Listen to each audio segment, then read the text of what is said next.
Hi, my name is Jennifer White. I'm Executive Director here at Gregg County Historical Museum, and we are standing in our Education Center where we are so proud to present Wheels That Formed a Nation.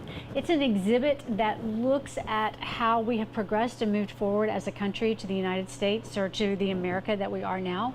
When you first walk in the exhibit, we're going to start with the wagon wheel. So movement begins. When we got off when we started moving west, what was brought with us. And so we have some interactives.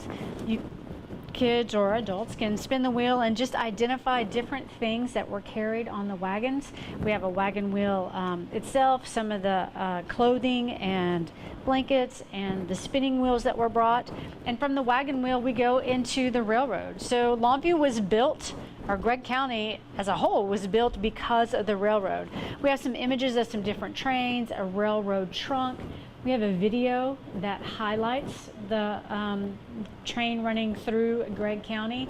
And then another spinning wheel where you can look at locations where if you got on a train in Longview, where you would end up. Both of this iPad has like a discovery center, some things that you can touch. And so some photographs. There used to be a mobile photo lab, I guess, studio on the trains, and they would go from town to town, and you could go as a family or an individual to the train and have your photo taken. And so we have several of those original photos from our archives that we have on display for you to see. They're kind of fun to look at. From there, we go into, obviously, technology, machinery, gears. The oil boom was driven by it. Laterno Industries, which is now Komatsu, was driven by it.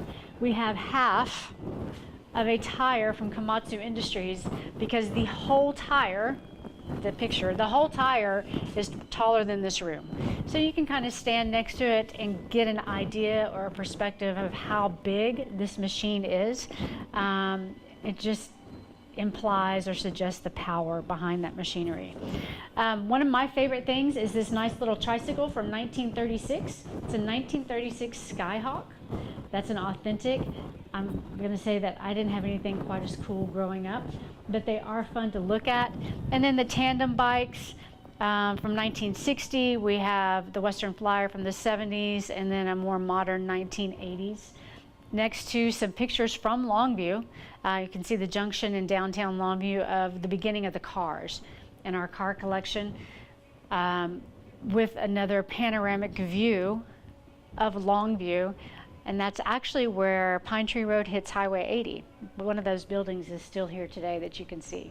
Another thing that we call a wheel of progress is going to be the albums and the music that kind of defined our culture. So we have some audio buttons of Wayne Hancock from Juke Joint Jumpin', to Blue Suede Shoes of Elvis Presley, Texas Easy Street from some ragtime, and then the traditional gospel music. And then as you leave, we have a display of different clocks. We look at time, progress in motion, I guess, time moving forward, and where it's going to put us next, because we do honor man in flight, space flight, where that is headed. So we go all the way from the wagon wheel to the latest Artemis exhibit, to just a symbolic representation of time moving us forward. We hope you come out and join us. This exhibit will be running through August 29th. Our hours are Tuesday through Friday from 10 a.m. to 4 p.m. and Saturday from 10 to 2.